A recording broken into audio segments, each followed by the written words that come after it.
Games are an important part of physical education. Not only is learning to play games an important outcome of physical education, but games are also an important tool that teachers can use in their teaching to enhance students' learning. However, physical education has traditionally been dominated by an emphasis on becoming technically proficient in a range of sports. With this orientation, the typical lesson begins with a warm-up, then a new skill is introduced, the technique is explained and demonstrated, and then it is practiced, usually through a series of drills. If there is time, the lesson may finish with a game. As early as the 1970s, concern about this traditional approach were raised, and a number of alternatives have been suggested that expanded the possibilities of how and what students learn through games. While there is a number of different models and ideas, collectively they are based on the simple idea that you learn to play games by playing games. These game-centered approaches are underpinned by the following principles. Firstly, situate students' learning in the social context of a game that has been designed to match the ability level of the students. That is, start the lesson with playing a game.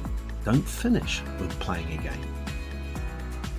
Teachers enable learning by setting up well-designed, semi-structured games that encourage children to acquire into and challenge themselves through their play. Secondly, recognise that games provide a range of learning experiences and outcomes. Through games, students learn to be skillful, creative, imaginative, expressive, cooperative, and active in pleasurable and fun ways.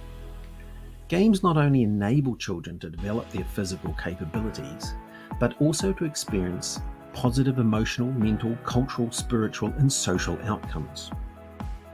Thirdly, design playful experiences that invite and encourage students to be active, creative, and successful.